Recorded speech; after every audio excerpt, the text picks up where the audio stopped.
കേരളത്തിൽ സംരംഭം വളരെയധികം ഭൂമാകുന്നത് കൊണ്ട് തന്നെ ധാരാളം ആൾക്കാർ സംരംഭം സ്റ്റാർട്ട് ചെയ്യാൻ വേണ്ടിയിട്ട് ലോണുകൾ എടുക്കാൻ വേണ്ടി അപ്രോച്ച് ചെയ്യുന്നുണ്ട്. എന്നാൽ പലവർക്കും ലഭിക്കുന്നുണ്ട്, പലവർക്കും ലഭിക്കുന്നില്ല. അപ്പോൾ സംരംഭവുമായി ബന്ധപ്പെട്ട ലോണുകളെ കുറിച്ചാണ് ഇന്നത്തെ വീഡിയോയിലൂടെ ഞാൻ ഷെയർ ചെയ്യുന്നത്. എന്താണ് സംരംഭകത്വ ലോൺ, അത് എങ്ങനെ എന്നതുമായി ബന്ധപ്പെട്ടാണ്. അതായത് സംരംഭം സ്റ്റാർട്ട് ചെയ്യാൻ വേണ്ടി ധാരാളം ആൾക്കാർ ലോൺ എടുക്കുന്നുണ്ട്. അതേപോലെ തന്നെ ക്യാഷ് ഫ്ലോ ഇഷ്യൂസുകൾ മാറാൻ വേണ്ടിയിട്ട് ലോൺ എടുക്കുന്നുണ്ട്. അതേപോലെ തന്നെ സംരംഭം സ്കെയിൽ ചെയ്യുന്നതിൻ്റെ ഭാഗമായിട്ടും ലോൺ എടുക്കുന്നുണ്ട്. സംരംഭം സ്കെയിൽ ചെയ്യുക എന്ന് പറയുമ്പോൾ മാർക്കറ്റിലേക്ക് ഒരു പ്രൊഡക്റ്റ് അല്ലെങ്കിൽ സർവീസ് പുതുതായിട്ട് ലോഞ്ച് ചെയ്യുന്നു, അതുമായി ബന്ധപ്പെട്ടും ലോണുകൾ എടുക്കുന്നുണ്ട്. അപ്പോൾ ഇവിടെ നമ്മൾ മനസ്സിലാക്കേണ്ടത് വിവിധ കാറ്റഗറിയിലുള്ള ഒരുപറ്റം ആൾക്കാരാണ് സംരംഭവുമായി ബന്ധപ്പെട്ട് ലോണുകൾ എടുക്കുന്നത്. അപ്പോൾ സംരംഭം സ്റ്റാർട്ട് ചെയ്യാൻ വേണ്ടിയിട്ട് ലോൺ എടുക്കുകയാണെങ്കിൽ, അല്ലെങ്കിൽ പുതിയൊരു മിഷനറി വാങ്ങിക്കാൻ വേണ്ടിയിട്ടൊക്കെ ലോൺ എടുക്കുകയാണെങ്കിൽ, നിങ്ങൾ ആദ്യം തന്നെ ചെയ്യേണ്ട ഒരു കാര്യമുണ്ട്. അതായത് നിങ്ങൾക്ക് ലഭിക്കുന്ന സബ്സിഡികളെ കുറിച്ച് വ്യക്തമായിട്ടുള്ള ഗ്രാഹ്യം വേണം. കാരണം ലോണും ആവശ്യം വരുന്ന സമയത്ത് ആദ്യം നിങ്ങൾ ബാങ്കിലേക്ക് ഓടുന്നതിന് പകരം നിങ്ങൾ വ്യവസായ വകുപ്പ് മുഖേനയൊക്കെ ഒന്ന് മൂവ് ചെയ്യുകയാണെങ്കിൽ കുറേ അധികം ഉപകാരമുണ്ട്. കാരണം വിവിധങ്ങളായ സബ്സിഡികൾ കൊടുക്കുന്നുണ്ട്. കാരണം നിങ്ങൾ സംരംഭം സ്റ്റാർട്ട് ചെയ്യുന്ന സമയത്ത് ധാരാളം GST ആയിട്ട് സർക്കാർ ഇനത്തിലേക്ക് നിങ്ങൾ കൊടുക്കുന്നുണ്ട്. എന്നാൽ സംരംഭം സ്റ്റാർട്ട് ചെയ്യുന്നവരെ പ്രോത്സാഹിപ്പിക്കാൻ വേണ്ടി സർക്കാർ വിവിധ തരത്തിലുള്ള പദ്ധതികളും ആസൂത്രണം ചെയ്യുന്നുണ്ട്. എന്നാൽ ഇവയൊന്നും തന്നെ അറിയാതെയാണ് സംരംഭകത്വ ലോണുമായി ബന്ധപ്പെട്ട് നമ്മൾ ബാങ്കിനെ അപ്രോച്ച് ചെയ്യുന്നത്. അപ്പോൾ മാക്സിമം സബ്സിഡികൾ നമ്മൾ കളക്ട് ചെയ്യുകയാണെങ്കിൽ മാത്രമേ സർക്കാർ കൊടുക്കുന്ന പദ്ധതികൾ കൊണ്ട്, അല്ലെങ്കിൽ സർക്കാർ പ്രൊവൈഡ് ചെയ്യുന്ന പദ്ധതി കൊണ്ട് സംരംഭകന് എന്തെങ്കിലും ബെനിഫിറ്റ് ഉള്ളൂ. ഇല്ലെങ്കിൽ ആ പദ്ധതി ആർക്കോ വേണ്ടിയിട്ടാണ്. ഫണ്ട് എടുക്കുക എന്നതല്ല പ്രധാനപ്പെട്ട ധർമ്മം, മറിച്ച് ഈ ഫണ്ടിനെ കൃത്യമായി മാനേജ് ചെയ്യുക, നമുക്ക് വേണ്ടുന്ന സബ്സിഡികൾ, ഇങ്ങനെയുള്ള പദ്ധതികൾ കൃത്യമായി നമ്മൾ നേടിയെടുക്കുക എന്നതാണ് കാര്യം. അപ്പോൾ ഇങ്ങനെ വേണം നമ്മൾ പ്രൊസീഡ് തന്നെ ചെയ്യേണ്ടത്. ബാങ്കുകൾ മാത്രമല്ല സംരംഭം സ്റ്റാർട്ട് ചെയ്യാൻ വേണ്ടിയിട്ടാണെങ്കിലും സംരംഭം സ്കെയിൽ ചെയ്യാൻ വേണ്ടിയിട്ടൊക്കെ ആണെങ്കിലും ലോണുകൾ കൊടുക്കുന്നത്. സർക്കാരുമായി ബന്ധപ്പെട്ട ഏജൻസികൾ കൊടുക്കുന്നുണ്ട്, NBFCകൾ കൊടുക്കുന്നുണ്ട്, ഓൺലൈൻ ലെൻഡിങ് ഓപ്ഷൻസുകൾ കൊടുക്കുന്നുണ്ട്. ഇവർക്കെല്ലാവർക്കും തന്നെ സംരംഭം സ്റ്റാർട്ട് ചെയ്യാൻ വേണ്ടി വളരെയധികം ഉത്സാഹമുണ്ട്. കാരണം സംരംഭകന് ലോൺ കൊടുത്തു കഴിഞ്ഞാൽ അത് തിരിച്ചു കിട്ടുമെന്ന് ബാങ്കിനറിയാം. മറ്റുള്ള ലോണുകളെല്ലാം തന്നെ ലൈബിലിറ്റിയാണ് ക്രിയേറ്റ് ചെയ്യുന്നത്. വീട് വെക്കുന്നു, കാറ് മേടിക്കുന്നു, ഇതൊക്കെ തന്നെ ലൈബിലിറ്റീസ് ആണ്. എന്നാൽ സംരംഭകന് ലോൺ കൊടുക്കുന്നത് ഇതിനെ അടിസ്ഥാനപ്പെടുത്തിയിട്ടാണ്, ഇവനൊരു അസറ്റാണ് ക്രിയേറ്റ് ചെയ്യുന്നത്. ഈ അസറ്റ് ക്രിയേറ്റ് ചെയ്ത് കഴിഞ്ഞാൽ നാട്ടിലുടനീളമുള്ള കുറേ ആൾക്കാർക്ക് ജോലി കിട്ടുന്നുണ്ട്. അതിലൂടെ എല്ലാം തന്നെ ഒന്നല്ലെങ്കിൽ മറ്റൊരു വിധത്തിൽ ബാങ്കിനും സമൂഹത്തിനും ഗവൺമെന്റിനും വളരെയധികം ഉപകാരമാണ് ഒരു സംരംഭം സ്റ്റാർട്ട് ചെയ്യുന്നതിലൂടെ ലഭിക്കുന്നത്. അതുകൊണ്ട് തന്നെ സംരംഭവുമായി ബന്ധപ്പെട്ട ലോണുകൾ കൊടുക്കാൻ ബാങ്കിന് വളരെയധികം താല്പര്യമുള്ള കാര്യവുമാണ്.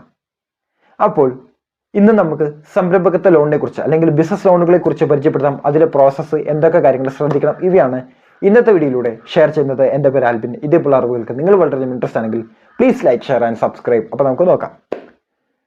സംരംഭവുമായി ബന്ധപ്പെട്ട ലോണുകളെ പലതായിട്ട് നമുക്ക് തരംതിരിക്കാൻ പറ്റും. പ്രത്യേകിച്ച് 5 ആയിട്ടും തരംതിരിക്കാൻ പറ്റും. 1, MSME അല്ലെങ്കിൽ SME കാറ്റഗറിയുമായി ബന്ധപ്പെട്ട ലോണുകൾ.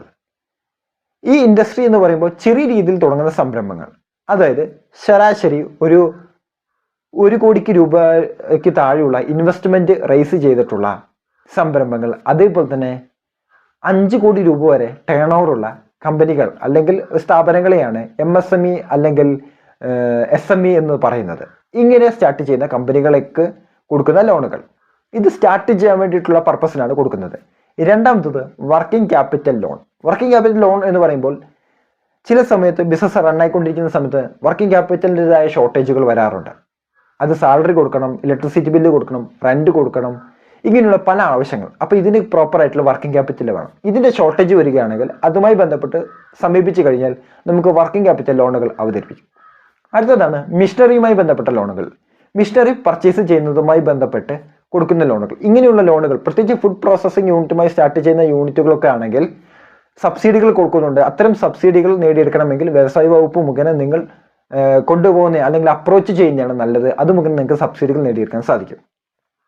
അടുത്തതാണ് ഇൻവോയ്സ് ഫിനാൻസിങ് എന്ന് പറയുന്നത്. ഇൻവോയ്സ് ഫിനാൻസിങ് എന്ന് പറയുമ്പോൾ ഒരു കച്ചവടം നടക്കാൻ വേണ്ടി കൊടുക്കുന്ന ലോണുകളാണ്. അതായത് ഒരു മിഷനറി നിങ്ങൾക്ക് വാങ്ങിക്കണം, ഒരു മിഷനറി നിങ്ങൾ വാങ്ങിക്കണം. അപ്പോൾ മിഷനറി വാങ്ങിക്കാൻ വേണ്ടി റെഡി ക്യാഷ് കൊടുത്തു കഴിഞ്ഞാൽ അത്രയധികം ക്യാഷ് ഫ്ലോ പ്രോബ്ലംസ് നിങ്ങളുടെ കമ്പനിയിൽ ഉണ്ടായിരിക്കും. കാരണം ആ മിഷനറിയുമായി ബന്ധപ്പെട്ട ക്യാഷ് നിങ്ങൾക്ക് ഏൺ ചെയ്ത് എടുക്കണമെങ്കിൽ ചിലപ്പോൾ വർഷങ്ങൾ എടുക്കും, 3 4 5 വർഷങ്ങൾ എടുക്കും. അപ്പോൾ അത്രയും വർഷം ചെറിയ രീതിയിലെങ്കിലും ക്യാഷ് ഫ്ലോയുമായി ബന്ധപ്പെട്ട ഇഷ്യൂസുകൾ ഉണ്ടാകും. എന്നാൽ 80% ഫിനാൻസിങ് ബാങ്ക് നിങ്ങൾക്ക് വേണ്ടി ചെയ്യും. അപ്പോൾ ബാങ്കിനെ പോയി അപ്രോച്ച് ചെയ്യുന്നു, 80% ഫിനാൻസിങ് ബാങ്ക് നിങ്ങൾക്ക് ചെയ്യുന്നു, 20% മാത്രം നിങ്ങൾ ചെയ്താൽ മതി. ബാക്കി മാസം ചെറിയൊരു എമൗണ്ട് വെച്ച് ബാങ്കിലേക്ക് നിങ്ങൾ അടച്ചു കൊടുത്താൽ മാത്രം മതി. ഇതാണ് ഇൻവോയ്സ് ഫിനാൻസിങ് എന്ന് പറയുന്നത്. ഇതിനുള്ള സാഹചര്യം ബാങ്ക് നമുക്ക് നൽകുന്നുണ്ട്. അതേപോലെ തന്നെ സ്റ്റാർട്ടപ്സുമായി ബന്ധപ്പെട്ട ലോണുകൾ വളരെ യൂണീക്ക് ആയിട്ടൊരു ഐഡിയ. കാരണം ഇത് മാർക്കറ്റിലേക്ക് ഇംപ്ലിമെന്റ് ചെയ്ത് കഴിഞ്ഞാൽ അതിന് വളരെ എളുപ്പത്തിൽ സ്കെയിൽ ചെയ്യാൻ പറ്റും. അത്രയധികം മാർക്കറ്റിൽ ചേഞ്ച് നമുക്ക് വരുത്താൻ സാധിക്കും. ഇപ്പോൾ ഫ്ലിപ്കാർട്ട്, ആമസോൺ പോലെയുള്ള കമ്പനികൾ അല്ലെങ്കിൽ ക്രെഡ് പോലുള്ള കമ്പനികൾ വളരെ യൂണീക്ക് ആയിട്ടുള്ള ആശയങ്ങളാണ്. അതിനെ സ്കെയിൽ ചെയ്യാൻ പറ്റും, അത്രയധികം പ്രോഫിറ്റബിലിറ്റി ക്രിയേറ്റ് ചെയ്യാനും സാധിക്കും. അപ്പോൾ യൂണീക്ക് ആയിട്ടുള്ള ആശയങ്ങളുമായി ബന്ധപ്പെട്ട് കൊടുക്കുന്ന ലോണുകൾ, ഇങ്ങനെയുള്ള വിവിധ കാറ്റഗറിയിലായിട്ടുള്ള 5 പ്രധാനപ്പെട്ട ലോണുകളാണ് പ്രൊവൈഡ് ചെയ്യുന്നത്. ബാങ്കുകളായിക്കോട്ടെ, NBFCകളായിക്കോട്ടെ, ഏത് സംഘടനകളാണെങ്കിലും. അപ്പോൾ ലോൺ എടുക്കാൻ പോകുന്നതിന് മുമ്പ് ഏതൊക്കെ തരത്തിലുള്ള സബ്സിഡികൾ ലഭിക്കും, അതുമായി ബന്ധപ്പെട്ട ഏജൻസികളുമായി കണക്ട് ചെയ്തുകൊണ്ട് വേണം ലോൺ എടുക്കേണ്ടത്. ഇല്ലെങ്കിൽ സബ്സിഡികൾ ഒന്നും തന്നെ ലഭിക്കില്ല. വളരെ വലിയൊരു എമൗണ്ട് തന്നെ നിങ്ങൾ ബാങ്കിലേക്ക് അല്ലെങ്കിൽ NBFCയിലോട്ട് നിങ്ങൾ അടയ്ക്കേണ്ടതായി അവിടെ വരികയും ചെയ്യും. അപ്പോൾ ഇതുമായി ബന്ധപ്പെട്ട് ബാങ്കിനെ നമ്മൾ അപ്രോച്ച് ചെയ്യുന്ന സമയത്ത് പല സംരംഭകരും പറയുന്നതാണ് റിജക്റ്റ് ചെയ്യുന്നു എന്നത്. റിജക്റ്റ് ചെയ്യാനുള്ള പല റീസൺസുകളുണ്ട്. അപ്പോൾ ഇതിലേക്കാണ് നമ്മളിവിടെ വരുന്നത്. അതായത് ബാങ്കിന് പ്രധാനമായും 2 തരത്തിലുള്ള അല്ലെങ്കിൽ ഏത് ഏജൻസികളായിക്കോട്ടെ 2 പ്രധാനപ്പെട്ട ഡീറ്റെയിൽസുകളാണ് ആവശ്യമുള്ളത്. ഒന്ന് കമ്പനിയുമായി ബന്ധപ്പെട്ട ഡീറ്റെയിൽസുകൾ, മറ്റ് പേഴ്സണലുമായി ബന്ധപ്പെട്ട ഡീറ്റെയിൽസുകൾ.